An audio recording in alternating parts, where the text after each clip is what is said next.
Luc 7, 34. Le Fils de l'homme est venu, mangeant et buvant, et vous dites, c'est un mangeur, un buveur, un ami des publicains, des gens de mauvaise vie.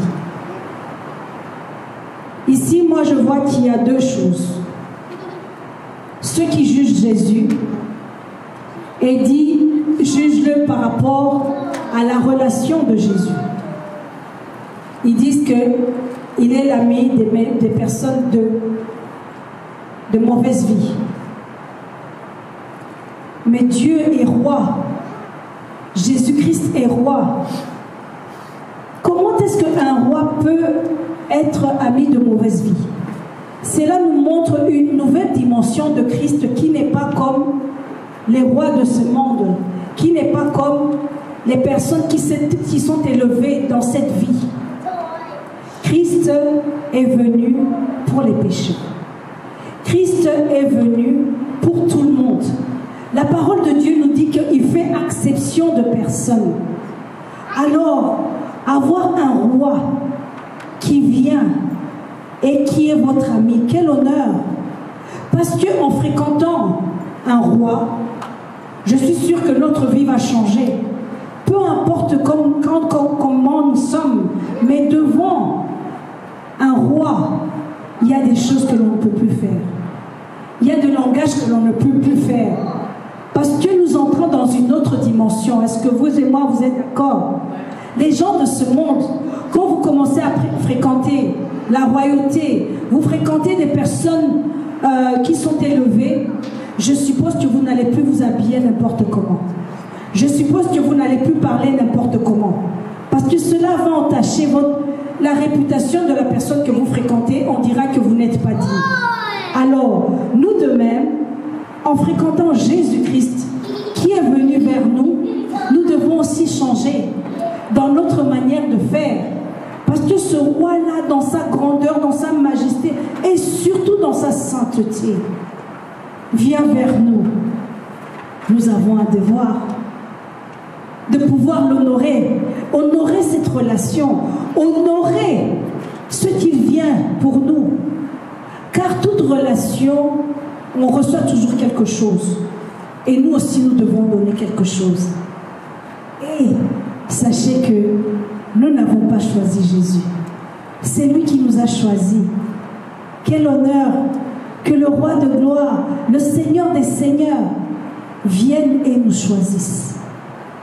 Alors, en réalisant que c'est lui qui nous choisit, préparons nos cœurs, préparons notre esprit, préparons tout ce qui est en nous, afin que cette amitié-là soit une amitié digne de son nom. Dans cette amitié-là, essayons de nous préparer afin que peu importe, même si nous étions des mauvaises vies, que nous changeons. On voit bien ici qu'on dit des gens de mauvaise vie. Je suis sûre, et la parole de Dieu nous dit, que même si c'était des gens de mauvaise vie, après ils ont changé. Il y avait un taxe collecteur il y avait la corruption dans sa vie de tous les jours. Mais lorsqu'il a fréquenté Jésus, il a changé. Et on voit même que l'un d'eux, tiens même ce qu'on dit, on parle de Matthieu, qui a changé. Si Matthieu a changé, nous sommes de la même nature qu'eux. Que Jésus vient vers nous, afin que dans cette relation-là, nous soyons changés. Jésus vient vers nous, afin que cette relation-là emmène sa sainteté en nous. Dans notre relation, que Jésus vienne nous transformer. Vous et moi, je dire, Jésus, merci pour l'opportunité que tu me donnes dans cette relation-là. Et je veux t'honorer dans cette relation-là. Pour que je sois digne de cette relation-là que tu m'accordes. Que je sois digne de pouvoir être appelé ton ami. Est-ce qu'on peut faire cette prière ce matin, vous et moi, si nous pouvons nous lever et faisons cette prière ensemble? Que nous n'avons rien mérité. Lui, le roi de gloire, dans sa majesté, dans sa sainteté, dans sa grandeur, est venu vers nous, s'est donné pour nous. Alors que nous voulons aussi pouvoir mériter cette relation. Alors vous et moi, venons et disons-lui merci pour cet honneur de la relation que tu nous accordes. Merci de venir dans nos vies.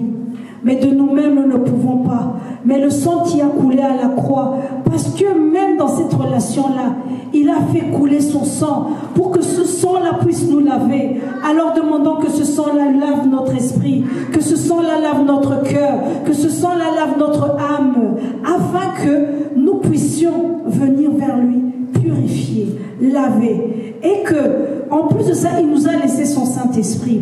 Que son Saint-Esprit puisse être dans nos vies pour que nous marchions en odeur de sainteté et que nous puissions être transformés pour refléter cette amitié que lui veut bien établir avec nous.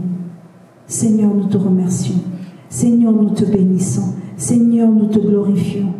Toi, le Dieu merveilleux, qui n'a pas regardé à tout ce que nous étions, et tu es venu vers nous.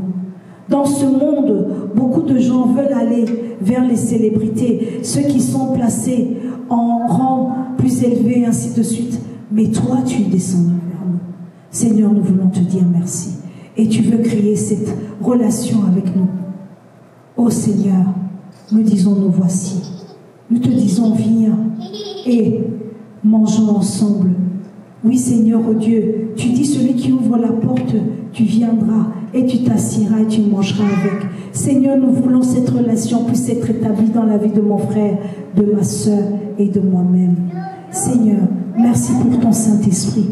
Saint-Esprit, c'est toi qui viendras vers nous pour nous transformer, pour que nous soyons dignes de cette relation avec Jésus. Oui, viens au milieu de nous et enlève tout ce qui n'est pas de toi, tout ce qui n'est pas, qui va entacher cette relation-là. Viens et apporte la présence de ta plénitude qui transforme, et afin que nous soyons nous puissions honorer notre Seigneur et Sauveur, et que nous puissions, en plus de cela, de cette amitié-là, aller vers les autres comme des ambassadeurs de Jésus-Christ de Nazareth. Et nous avons ainsi prié au nom de Jésus. Amen.